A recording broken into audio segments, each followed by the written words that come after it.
I'm incredibly passionate about behavioural science, but before I talk about that, I'll explain about what Kinetic does. I don't know if any of you arrived here by train today. You might have seen a big poster that said Nudgestock. That's us. We plan and buy posters. And my role is to work with our clients to help them utilise behavioural science to make their advertising work harder. I'm going to do this via the medium of Lionel Richie. We all love Lionel Richie. And I'm going to show you some experiments that we did with Subway and how we've done this. Rory talked about context, and one of my biggest bugbears is that we will get creative, and it used to be a big print ad, now it's a big mobile ad, and our clients will go, oh, why didn't it work? When you experience out of home, we are a one-to-many medium. There are lots of people in experiencing it. It's a bit like being at a festival. When you have a mobile ad, it's a one-to-one, so the way you are communicating, the context is really, really important. We say to our clients, think about this herding mentality. Think about how you guys are feeling. You know, we're all part of Nudgestock, we're all feeling something together, and how powerful that can be. Another thing we talk about is how you're going to really drive standout and get people to notice you. And one key thing of that is something that's known as the cocktail party effect. This was found out by a guy called Colin Cherry. He made the amazing discovery that if you're at a party and loads of people are talking, you can manage to pick out your name. So when things are relevant to you, you can pick them out to you. So I'm going to show you with these experiments we did with Subway about how we've utilised herding and the cocktail party effect. But because we're at a festival, I want to share with you my second favourite festival after Nudgestock, which is Glastonbury. And I'm going to show you a picture, a clip from Lionel Richie. And I want you to think about the context it was in. How would you feel if you were hearing that over the radio? What is the impact of being with other people? And see if you can pick out what is his cocktail party effect. And in my dreams I kiss your lips 1,000 times. I sometimes see you pass outside my door. Come on, help me now.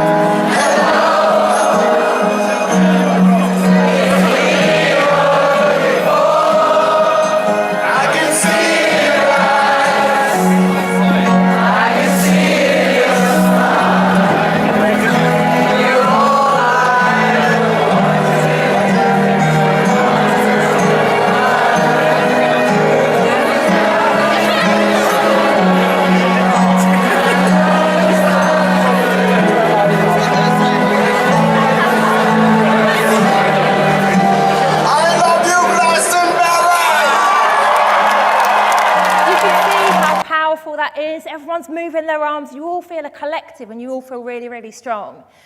His cocktail party moment effect was the "Hello Glastonbury!" We worked with Subway and we said try and create that herding mentality when people are experiencing things together. But also let's try and get that "Hello Glastonbury" moment. But we didn't know what it would be. So we worked with them and with McCann and we created 4 posters to create a herding mentality. We had one that we put up in the northwest of England that said, nice to meet you. This one went up in Liverpool, and in all different areas of Liverpool, so Walton's one area, Aintrie's an area, Bootle, we put up like hyper-local, hello Glastonbury moments. Can you guess where we went to here? Leeds. So all over Leeds, this went out, and all over Sheffield, this went out. Rory talked about A/B testing. We're a big fan of that, so we could see the difference. Subway have got their own sales data. We looked at historical 3 years' worth of what we would predict the sales to be. And then we tested which one would drive the most sales. What would be our Hello Glastonbury moment? I don't know if you would think about which one you think would be the most successful. But for us, it was the town and the county messages that worked hardest. And this makes sense. People can be quite obsessed with hyper-local messaging, and I think now we've got more mobile stuff. You might have thought, maybe that one will be the best. Maybe they'll have to do a cost-benefit analysis. Is it worth all the time and the effort to produce all the different messaging? But what we showed is where you can get a herding mentality, it can be really effective. And this drove sales in Subways by 8 and 9%, which is pretty impressive. One thing to bear in mind is that the county message was Hello Yorkshire. we've got an office in Manchester, and they were like, I don't think Hello Lancashire would work. But the learning we've got from this is these locational call-outs and creating a herding mentality and getting the right Hello Glastonbury moment can be really, really important. And this is about working to the context of the medium. I don't think this would work as well in mobile. I don't think this would be really weird to see in print. But when you think about the context of out of home and how you use it, you can get some real benefits. The second thing I'm going to talk about, and I'm going to use Lionel again, and I'm going to talk about again something we did with Subway. That was all about understanding the context of the media. Now we want to understand the content of the poster. Halal is it meat that you're looking for is an example of the rhymer's reason effect. So this is the fact that if things that rhyme or sound familiar, they're more believable. And psychologists have done experiments where they give a set of people a morphism, so things that are true that rhyme, so something like what sobriety hides, what sobriety conceals, alcohol reveals. And then they'd have a morphisms that don't rhyme. So they would say, you know, what sobriety hides, alcohol uncovers. And they would give these people these different morphisms and say, which ones do you think are real? And when they rhymed, people were going to say they were more believable. In advertising, that's important because it's a fluency of how you process things and when they go into your long-term memory encoding. It's why we remember things like beans means Heinz. Once you pop, you just can't stop, and there's only an ooh in Thai Fu. And for advertising, it's saying, think about great copy because it will stick. The reason I picked halal is it meat you're looking for is that Subway sell food, and we looked to a branch of gastrophysics, which is a branch of behavioural science, and said, pick the branch of behavioural science that's relevant to you. He's an amazing guy, Professor Charles Spence, and his belief is that all of our senses are linked together.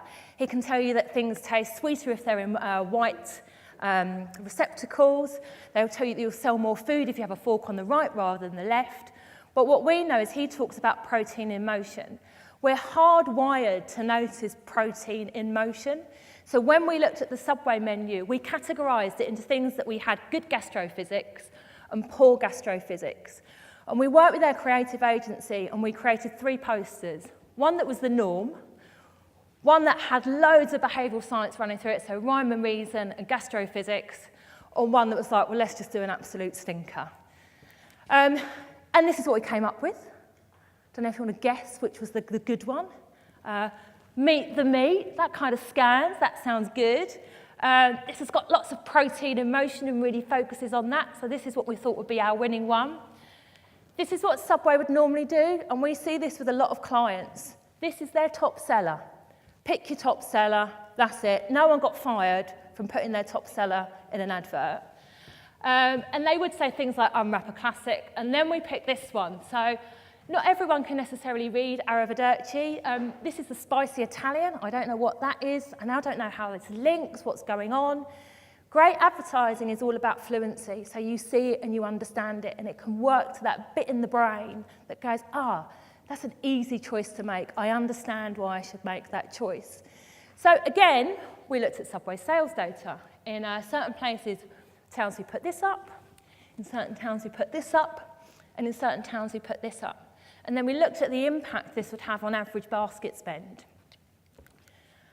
And here you go. So this is what they would normally do. So this actually is their benchmark. If you get it wrong, it will have a negative impact on sales.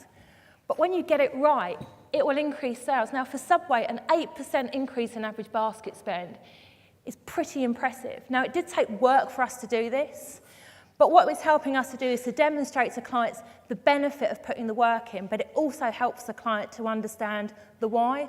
Sometimes there isn't much benefit in understanding why you sell more. So to finish with, we created a sense of herdings. That's all to do with the media. Protein in motion, that's all to do with the product, and that increased sales. As I've mentioned, we're giving our clients the benefit to go beyond the norm and say, let's try different things. But finally, I think brands would do well to be more like Lionel Richie. So I'll finish with a bit of Lionel.